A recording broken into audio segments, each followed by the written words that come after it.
Bonjour tout le monde, donc on se retrouve aujourd'hui pour une nouvelle vidéo. Donc mon bilan lecture. Mais non, je me gratte là, je me gratte pas dans le nez. Il me dit que je me gratte les trous de nez, non mais ça va pas. Bah ça y est, je sais plus. Donc bilan lecture de janvier 2021. Allez, je vous raconte tout ça.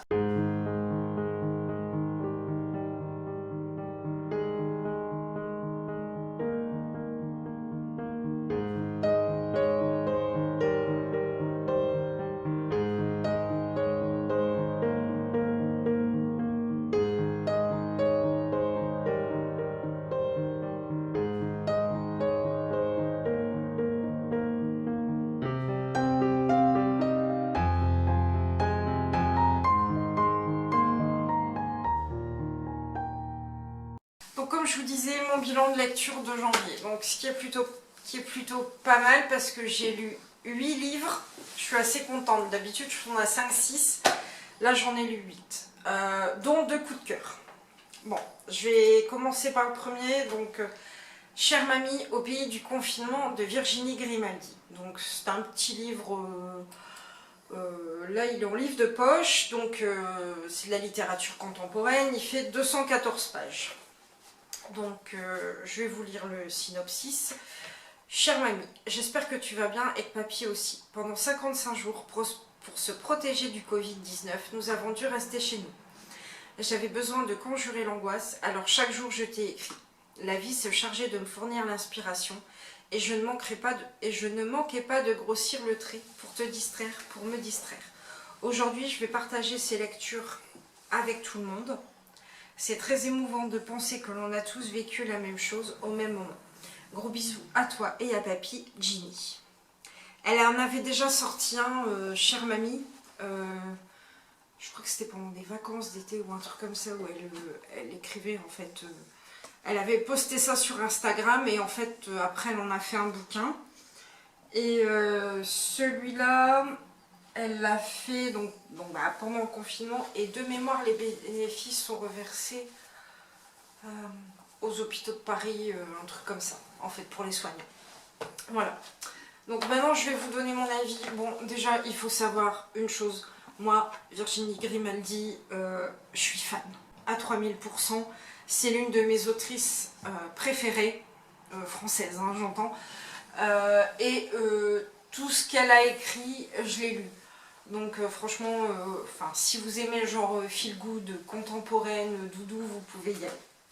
Donc forcément, bon, quand j'ai vu qu'elle avait sorti Chère mamie au pays du confinement, bah, je me le suis procuré, surtout qu'en livre de poche, ça coûte pas excessivement cher. Bon, bah, comme d'habitude avec ces bouquins, j'ai passé vraiment un super moment. Enfin voilà, je vais pas en dire, je vais pas faire une chronique, un avis chronique hyper long parce que franchement, allez-y les yeux fermés. Moi j'ai passé vraiment un super bon moment, je peux que vous le conseiller.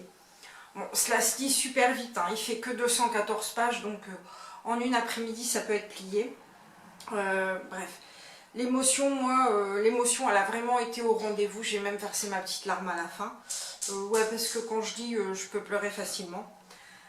Bref, c'est un vrai coup de cœur. C'est mon premier coup de cœur, première lecture de l'année, premier coup de cœur de l'année. Mais bon, en même temps, voilà, c'est Virginie Grimaldi, ça aide. Donc je peux que vous le conseiller. Voilà, donc après ça, j'ai lu donc une autobiographie, Une terre promise de Barack Obama. Donc bon, je vais pas vous lire le synopsis en fait, hein, il revient sur sa vie, sur sa présidence. Voilà, hein, sur les crises qu'il a vécues quand il était à la Maison Blanche et tout. Donc là par contre c'est une belle pavasse, 829 pages. J'ai un avis un peu plus mitigé, enfin c'est pas vraiment mitigé, je peux pas dire que j'ai pas aimé, mais je peux pas dire que j'ai aimé. C'est bien écrit, alors niveau écriture, c'est hyper clean, hyper propre et très élaboré au niveau du langage. Je suis pas trop livre politique, j'aime pas ça. Si je l'ai lu, c'est vraiment plus pour le personnage, pour Barack Obama en lui-même. Parce qu'il faut avouer que c'est quelqu'un qui dégage vraiment un certain charisme. Donc du coup, je me suis dit que ça allait être intéressant de lire son livre. Mais maintenant, j'ai trouvé ça long. C'est pas fluide en fait comme lecture, voilà, c'est vraiment le gros truc bien, bien lourd, bien... puis voilà, puis bon, c'est politique, hein, donc franchement, et du coup, moi, ce manque de fluidité, ça fait que ça a rendu vraiment le roman super, super, super long. C'est dommage, je veux dire que je suis passée à côté, mais en même temps, voilà. La politique, c'est pas mon truc, voilà, là je me suis dit, c'est Barack Obama, on va y aller. Si c'était Trump, honnêtement, j'aurais pas lu, hein. Je sais même pas s'il est capable d'écrire un bouquin. Voilà, mais du coup, ouais, je suis passée à côté. C'est un bon bouquin, mais moi je suis passée à côté. Maintenant, pour ceux qui sont vraiment accros à la politique aux États-Unis et tout, vous pouvez y aller, quoi. C'est bien. Non, c'est bien. En fait, c'est bien, mais c'est moi qui suis pas... Voilà. Donc ensuite, j'ai lu un thriller, La chaîne d'Adrian McKinty. Donc on en a beaucoup entendu parler, mais bon, je vais vous lire quand même le synopsis. Donc, victime, survivant, ravisseur criminel, vous serez tout cela à la fois. Le téléphone sonne, un inconnu a kidnappé votre enfant. Pour qu'il soit libéré, vous devez enlever l'enfant de quelqu'un d'autre. Et votre enfant sera relâché quand les parents de votre victime auront à leur tour enlevé un enfant. Si un chaînon manque, votre enfant est tué. Vous faites désormais partie de la chaîne, vous ne serez certainement pas les derniers. Bon, alors déjà c'est super original parce que c'est vrai que ce genre de truc, je kidnappe un gamin et pour libérer le tien tu dois en kidnapper un autre, enfin voilà. C'est original, mais mon avis c'est vraiment ouais, en demi-teinte en fait. Je m'attendais vraiment à quelque chose de très très psychologique. Alors la première partie du roman, ça a été le cas. Une enfant est enlevée et sa mère doit en enlever un autre pour qu'elle soit libérée. Jusque là, bah tout va bien, quoi. Mais alors, en deuxième partie, ça se gâte, mais c'est une horreur, quoi, en fait. Mais vraiment, quoi. C'est brouillon, confus, on se perd entre passé et présent. Enfin, moi, je comprenais limite plus rien à ce que j'étais en train de lire. Et là, après, donc là, la deuxième partie, catastrophe, je me suis dit, mais je vais arrêter. Je me suis dit, non, faut que je tienne pour savoir le dénouement final, quand même. Et vient la révélation finale. Et là, j'ai fait waouh. Bah ouais, la révélation finale, elle était bonne en fait, quoi. C'était bien, quoi. C'était... j'ai rien vu venir, quoi, en fait. C'était vraiment... Je me suis fait... Bac. Voilà, ça a fait... Schlac. Voilà la réservation. Bah oui, la réservation finale. La révélation finale. Mais voilà, la fin elle est vraiment brillante, quoi. J'ai adoré la fin. Mais c'est vraiment entaché par toute cette deuxième partie. Avec toutes ces longueurs. Mais je vous le conseille quand même. En fait, vous lisez la première partie, ça va vous allez être dedans, vous allez dire waouh, c'est top et tout. Il y a la deuxième partie, mais accrochez-vous parce que la fin, la révélation finale, elle est top. Je vais pas en dire plus parce que je veux pas spoiler si des gens le lisent. Mais franchement, rien que pour le final, lisez-le et accrochez-vous. Du coup, c'est pas un coup de cœur parce que ben il y a eu toute cette deuxième partie qui était un peu plus compliquée pour moi à lire. Mais franchement, faut y aller. Moi, je peux quand même vous dire, lisez-le, accrochez-vous. Il fait que 400 pages. C'est pas non plus énorme. Donc ça serait dommage quand même Ouais, c'est dommage de passer à côté. quand même. Ça serait dommage de passer à côté. Ensuite, j'ai lu Alana et l'enfant vampire de Cordelia. Donc c'est un petit livre jeunesse qui fait 216 pages. Donc c'est Alana et l'enfant vampire. Alana en a marre. Ses parents et sa sœur sont encore partis gérer des conflits vampiriques sans elle. Heureusement, sa meilleure copine Holly est là pour lui changer les idées. Elle est persuadée que Joao, le nouvel élève de leur classe, est un vampire. Se pourrait-il qu'elle ait raison? Et s'il leur révélait quelque chose d'encore plus terrible? Pour Alana, c'est l'occasion de prouver à sa famille qu'elle est capable de mener à bien une mission malgré ses douleurs musculaires. Alors, c'est mignon comme histoire. On y rencontre Alana, mais c'est vraiment pour un public très jeune, quoi. Ado, voire pré-ado.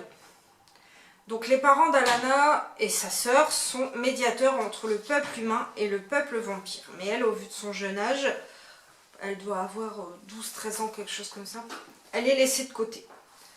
Bon, forcément, du coup, en tant qu'ado qui est laissé de côté, elle rage, quoi, clairement.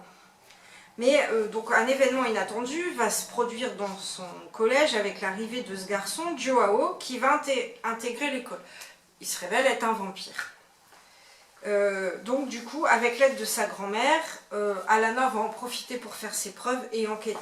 Bon, j'ai beaucoup aimé les personnages, parce que franchement, ils apportent tous un côté vraiment intéressant au roman, tant ils ont des personnalités différentes. Bon, on y retrouve les problématiques d'ado, hein, premiers amours, différences, recherche d'identité. Ça a été une bonne lecture. Bon voilà, clairement, comme je l'ai dit, c'est destiné à un public vraiment jeune.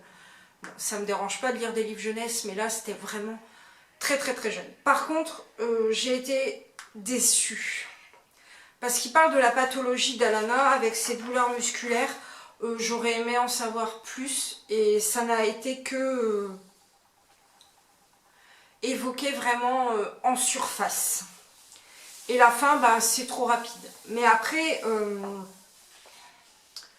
si des parents veulent le faire lire à leur enfant, ouais, c'est bien. Mais nous, en tant que parents, enfin, parents ou adultes, c'est pas top quoi en fait. C'est pas adapté en fait. Voilà, donc ensuite j'ai lu Eleanor Engray. Donc c'est une romance qui fait 441 pages. Donc je vais vous lire le synopsis. Eleanor et Grayson, opposés en tout point, se rencontrent au lycée. Bon, truc basique, tombent amoureux et deviennent uniques l'un pour l'autre. Jusqu'à ce que la vie et son lot de malheur les séparent. Quand ils ont 17 et 18 ans. Lorsque 10 ans plus tard, Eleanor accepte ce boulot de nounou dans les beaux quartiers, comment aurait-elle pu imaginer qu'elle devrait s'occuper des enfants de Grayson, son amoureux de jeunesse? Mais le garçon qu'elle avait connu par le passé est devenu un homme froid, solitaire et détaché de tout. Le sourire qui perçait parfois dans le regard tourmenté du garçon qui avait ravi son cœur de jeune fille suffisait à convaincre Eleanor que ce garçon-là valait la peine qu'on se batte pour le retrouver. Tout ce qu'espère Eleanor, c'est d'avoir la chance de laisser une marque à son tour sur l'âme de Grayson East, qui l'a marqué à jamais. Bon, je vais vous donner mon avis. Je savais de quoi cette romance elle parlait, parce que j'en avais vu plusieurs avis sur les blogs, sur les chaînes YouTube. Donc, mais quand je vois des avis dithyrambiques sur un livre, je suis hyper méfiante parce que je me dis, oula, l'engouement général c'est bien, mais c'est parfois un peu trop... Enfin voilà, je m'en méfie, surtout qu'il a été beaucoup reçu aussi en service presse, donc voilà. Hein. Et c'est pourquoi j'aime pas forcément lire un livre dès sa sortie, parce que, bah, en fait, ce que je reproche parfois, c'est quand il y a un nouveau livre, c'est que si on regarde les blogs ou les vidéos YouTube, tout le monde donne son avis au même moment. Et comme souvent c'est parfois des services presse qui sont envoyés, je ne crache pas sur les services presse, loin de là, mais tout le monde donne son avis. Et comme c'est un service presse, les gens en général trouvent ça génial. Et moi ça me pose problème. Voilà, c'est dit. Et donc, voilà. Mais là j'avais besoin de ce type de lecture, enfin voilà, enfin voilà, vu la situation actuelle, il y a des hauts, il y a des bas, et là j'avais besoin d'une bonne lecture. Donc je me suis retournée vers ça, vers Eleanor Engray. Mais j'ai pris une grosse claque, quoi. Franchement, honnêtement. Ok, c'est de la romance, c'est vrai. Je suis pas forcément adepte de la romance, mais c'est de la vraie bonne romance qui remue, qui chamboule, bien comme il faut. C'est un vrai page turner, quoi. C'est-à-dire qu'une fois commencé, c'est difficile de s'arrêter. Mais on n'est pas dans la... mon chéri va rire. Dans la romance gnangnan cucu avec chocolat et bouquet de fleurs. Hein. Ici on a certes une vraie romance, mais on a surtout des personnages avec des vraies personnalités, avec pas mal de squelettes dans le placard quand même et de fantômes du passé. En fait avec une vie comme monsieur et madame tout le monde en fait, parce que moi ce que je reproche à certaines romances c'est que ils ont une vie limite idyllique, enfin voilà, ouais mais bon, enfin voilà quoi, c'est... Dans ce livre il y a vraiment beaucoup de failles, de blessures, il y a de réelles souffrances psychologiques, notamment chez les enfants. En fait bon c'est pas un spoil, hein, c'est la maman des enfants de Grey est décédée. Ils ont eu un accident de voiture et elle est décédée. Donc du coup, forcément, pour les deux filles de Grey, elles ont perdu leur maman, quoi. Donc forcément, c'est difficile. Donc il y a vraiment question de deuil, de résilience sur le fait d'aller de l'avant. Franchement, honnêtement, j'ai fini ce roman en larmes. Mais genre les larmes où ça coule tout seul, quoi. Et pas possible de les arrêter. Je parle pas d'histoire. Enfin si, à part que la maman est décédée, parce que franchement tout est à découvrir, quoi. Ça a été vraiment pour moi un immense coup de cœur. Donc janvier, 8 lectures, 2 coups de cœur. Donc on commence bien l'année, quoi. Et je peux que vous inviter à le lire si c'est pas déjà fait, si vous aimez la romance. Bon bah quant à moi, forcément il me tarde de découvrir d'autres livres de cette autrice. Je sais qu'il y a deux personnages qui sont dans le bouquin, c'est Landon et je sais plus qui. Il y a une nana, la meilleure amie de Grey, le meilleur ami de Grey et la meilleure amie d'Eleanor. Landon est une chée, je crois. Et elle a écrit un espèce de, je sais pas comment on peut appeler ça. Un bouquin, enfin, ça reprend des personnages du livre en fait. Un spin-off, voilà, c'est ça. Donc du coup, je pense que je les lirai dans l'année. Donc on va passer à un genre tout à fait différent, un livre de science-fiction, Pandémie de Robin Cook. Ouais, ok, je sais, Pandémie. Donc je vais vous lire le synopsis. Dans le métro de New York, une jeune femme apparemment en bonne santé est prise de frissons violents et commence à suffoquer. Elle décède à son arrivée à l'hôpital. Il semblerait qu'elle ait succombé à un mystérieux virus, une hypothèse confirmée par des décès similaires dans les jours qui suivent. Donc je vais vous dire maintenant mon avis. Je suis allée à la bibliothèque de ma ville et j'ai vu ce bouquin. Je me suis dit, ouais, vu le contexte sanitaire que nous traversons depuis un an, je me suis dit, allez, même pas peur, je le lis. Ouais. Bah, j'aurais mieux fait, je sais pas, d'aller sauter à l'élastique ou, je sais pas, d'aller me faire tatouer ou j'en sais rien. Non, j'aurais dû m'abstenir, sérieusement. Je vais tout de suite parler du point positif, le légiste. Jack Stapleton, super personnage, il y a un peu borderline, les règles, elles sont faites pour être transgressées. J'ai vraiment adoré sa personnalité. Je tenterai un autre Robin Cook rien que pour voir si ça se confirme ou pas. Mais pour le reste, c'est un flop, c'est nul, c'est invraisemblable, surtout la fin, et tiré par les cheveux. Alors, le sujet est intéressant, ça parle des manipulations génétiques, mais franchement, ça parle des manipulations génétiques, mais c'est brouillon. C'est mal exploité en fait, quoi. Quand on veut parler de manipulation génétique, on le fait bien ou on le fait pas. Et alors, la pandémie, je l'attends encore. Voilà. Parce que pour moi, 5 victimes à travers le monde, c'est pas une pandémie. Hein. Je sais pas pourquoi il a été appelé ça, il aurait peut-être dû, je sais pas, l'appeler virus ou je suffoque dans le métro. Ouais, ça aurait été bien. Je suffoque dans le métro, c'est pas mal quand même. Mais la pandémie, ouais, je l'attends encore. En fait, voilà. La seule chose qu'il y a de pandémique là-dedans, c'est le titre du bouquin. Le reste, non. Je m'attendais à un truc, voilà, moi quand on me dit pandémie, voilà, on est en train d'en vivre une en ce moment, limite je m'attends Covid, Ebola ou je ne sais pas quoi, genre de truc là quoi. Mais là en fait, je m'attendais à quelque chose qui n'est pas venu. Donc forcément je suis déçue, je sais pas, ça me semble logique. C'est un gros flop. J'ai un avis très mitigé envers Robin Cook.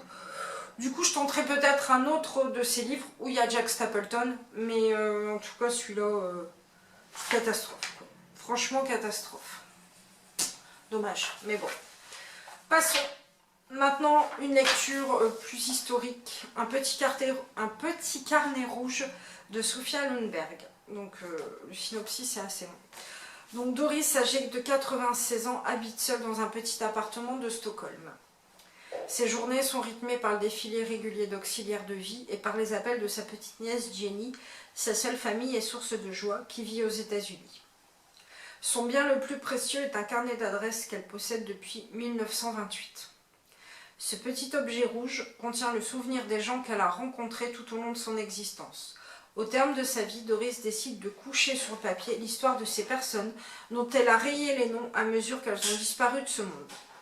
De la riche et excentrique Suédoise dont elle a été la domestique, aux plus grands couturiers français qui l'ont vu porter leur création, de la veuve qui lui a appris l'anglais sur le bateau l'emmenant à New York à l'aube de la guerre, à l'amour de sa vie rencontré à Paris, de l'artiste suédois truculent avec qui elle a correspondu pendant des années, au pêcheur solitaire qui lui a sauvé la vie, l'existence de Doris est une épopée romantique, émouvante et parfois tragique.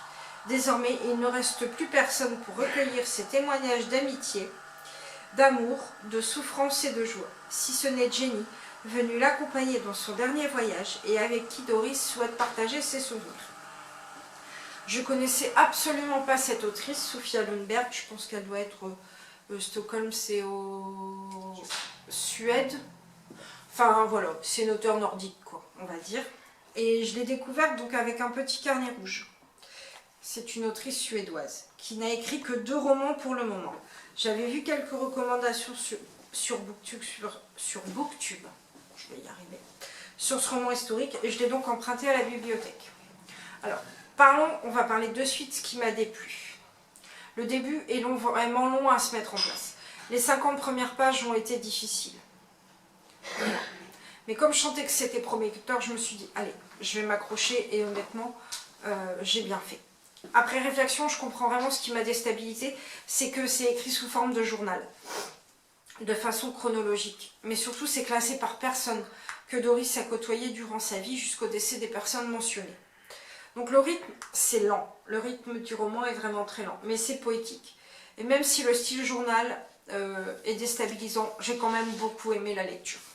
La fin est juste une apothéose. La fin, 1, 2, 3, on commence. La fin est juste une apothéose qui m'a donné quelques larmes aux yeux, au coin des yeux. Voilà. Malheureusement, à cause des quelques points négatifs, c'est pas un coup de cœur. Mais ça n'en reste pas moins un très bon roman que je vous conseille. Je voulais vous partager une citation qui m'a beaucoup marqué du roman. Donc là, je cite 2 points, ouvrez les guillemets. Je te souhaite assez de soleil pour illuminer tes jours, assez de pluie pour apprécier le soleil, assez de joie pour nourrir ton âme, assez de peine pour savoir profiter des petits plaisirs, et assez de rencontres pour savoir dire adieu. Voilà, 2 points. Fermez les guillemets. Non, je vous le conseille, si vous aimez. Accrochez-vous, mais c'est beau, c'est poétique. Donc vous pouvez y aller. Donc maintenant on en arrive à la dernière lecture de janvier. Donc c'est Mon père de Grégoire Delacour. Donc c'est un livre qui fait 216 pages, donc un tout petit bouquin, et c'est de la littérature contemporaine. Alors je vais vous lire le synopsis. Mon père, c'est d'une certaine manière l'éternelle histoire du père et du fils, et donc du bien et du mal. Souvenons-nous d'Abraham. Je voulais depuis longtemps écrire le mal qu'on fait à un enfant, qui oblige le père à s'interroger sur sa propre éducation. Ainsi, lorsqu'Édouard découvre celui qui a violenté son fils et le retrouve, a-t-il le droit de franchir les frontières de cette justice qui fait peu de cas des enfants fracassés? Et quand on sait que le violenteur est un prêtre et que nous sommes dans la tourmente de ces effroyables affaires, dans le silence coupable de l'Église, peut-on continuer de se taire? Pardonner à un coupable peut-il réparer sa victime? Mon père est un huis clos où s'affrontent un prêtre et un père. Le premier a violé le fils du second. Un face-à-face qui dure presque 3 jours, pendant lesquels les mensonges, les lâchetés et la violence s'affrontent. Où l'on remonte le temps d'avant, le couple des parents qui se délite, le gamin écartelé dont la solitude en fait une proie parfaite pour ces ogres-là. Où l'on assiste à l'histoire millénaire des fils sacrifiés qui commence avec celui d'Abraham. Mon père est un roman de colère et donc d'amour. 2 secondes, je bois une goutte de thé dans ma jolie tasse Olaf de Disneyland Paris. Voilà, message en passant, Disneyland Paris me manque. Mais ça, c'est une autre histoire. Je voudrais un bonhomme de neige. Voilà. Non, on va revenir à mon père de Grégoire de la Cour. C'est difficile pour moi de donner un avis clair et concis comme je peux le donner sur certains autres, parce que c'est compliqué, c'est complexe et c'est douloureux. Il fait que 220 pages, et heureusement, parce que cette histoire peut vous donner la nausée. Moi, elle me l'a donné, et une très très forte envie de pleurer. Maintenant, je pense qu'il faut être parent pour comprendre toute la souffrance du père, parce que là, il s'agit d'un papa, dont l'enfant a été violé par un prêtre. Alors après, je ne vais pas faire le procès de l'église, je ne vais pas faire le procès des prêtres, c'est pas le sujet. Voilà. Après, libre à vous de penser, moi j'ai ma pensée sur le sujet, voilà. Je pense que tant qu'on n'est pas parent, ça par contre c'est un fait avéré, établi, indéniable. Je pense que tant qu'on n'est pas parent, on ne peut pas comprendre la blessure que tu ressens au fond de toi si on fait du mal à ton enfant. Ça, si t'es pas parent, tu peux pas le comprendre. Donc c'est pour ça que les gens qui lisent ce bouquin qui sont pas parents, ils peuvent pas comprendre les réactions. Voilà. Parce que franchement, quand t'es parent, si on fait du mal à ton gamin, franchement, honnêtement, t'as juste envie de faire mal et t'as juste envie de tuer, quoi. Voilà. Je vais pas passer pour une criminelle, hein, mais si on fait du mal à ton gamin, t'as juste envie... Moi, si on fait du mal à Nathan, j'ai juste envie de buter la personne, quoi. Honnêtement. Je le fais pas, hein, mais voilà. T'as envie de lui faire mal, quoi. Voilà. Donc, par contre, je vais parler tout de suite de ce que j'ai pas aimé. C'est le lien avec la religion et l'histoire d'Abraham. Enfin, ça m'a perdu, en fait, cette histoire. Mais voilà. C'est nécessaire pour faire un parallèle. Mais moi, voilà. C'est tout ce que j'ai détesté. Ça s'arrête là, c'est tout. C'est pas un coup de cœur parce que... on peut pas parler de coup de cœur dans un bouquin comme ça. Enfin, franchement, c'est... Le sujet traité, la pédophilie, et notamment par les prêtres et par l'église, bon, c'est monnaie courante. On sait que ça existe, des histoires comme ça, on en entend dans les faits divers assez régulièrement quand même, mais on peut pas dire ouais, j'ai eu un coup de cœur pour ce bouquin. Enfin, celui qui me dit qu'il y a un coup de cœur pour ce bouquin, il est glauque, quoi. Enfin, voilà, quoi. On parle quand même de violence sexuelle, quoi. Donc, bon, bref. Puis c'est pas une fiction. Mais sinon, l'écriture de Grégoire de la Cour, elle est hyper percutante. C'est cinglant et ça tape vraiment là où il faut. Je conseille pas ce bouquin à tout le monde. Franchement, parce que c'est... Voilà, déjà le sujet, enfin voilà quoi, quand même, on parle quand même voilà, de violence sexuelle. Je vous laisse imaginer ce que subit l'enfant. Je pense que j'ai pas besoin de rentrer dans les détails, c'est sordide. Voilà, donc, hein, comme on dit, parfois, ce qu'on a entre les jambes, vaut mieux le laisser dans sa poche. Voilà, hein, on va dire ça, pour pas aller plus loin. Voilà, et comme je disais, ça peut déplaire. Enfin, franchement, le sujet peut déplaire parce que, voilà, je comprends que c'est quand même super déroutant, quoi. C'est vraiment, enfin, moi, je vous dis, ça m'a quand même filé la nausée, quoi. Donc, bon. Et comme je disais, les personnes qui n'ont pas d'enfants ne peuvent pas forcément comprendre pourquoi le père, donc le papa, pas l'homme d'église, pourquoi le père garde le prêtre enfermé pendant 3 jours et ce qui va se passer, bah ouais, c'est... Enfin voilà, psychologiquement c'est abominable, quoi. Enfin, c'est... Voilà. Quand je dis que une personne qui n'a pas d'enfant ne peut pas comprendre les réactions du papa face au prêtre, c'est pas porter un jugement de dire ça, c'est juste que quand on est parent, bah notre enfant c'est... Enfin, normalement si on est un parent censé et... Voilà, notre enfant c'est tout pour nous et on veut juste que son bien-être, quoi. On veut pas, voilà, on l'envoie aux colonies de vacances... c'est pas pour qu'il se fasse agresser, quoi, enfin, ou on l'envoie à l'école, c'est pas pour qu'il se fasse harceler, enfin, vous voyez le genre de truc.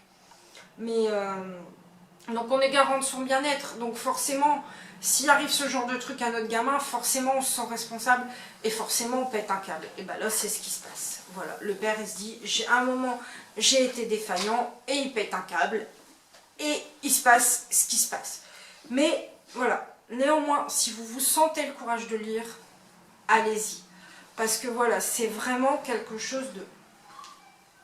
Bah, c'est surtout aussi l'amour d'un père pour son fils, quoi. Je veux dire, c'est voilà, le père, il serait prêt à n'importe quoi parce que son enfant souffre, mais lui aussi, il est en souffrance, mais en souffrance de culpabilité parce qu'il n'a pas vu. En même temps, je vois pas comment on peut voir ce genre de choses, mais voilà, il n'a pas forcément percuté que son gamin avait subi tout ça. Voilà.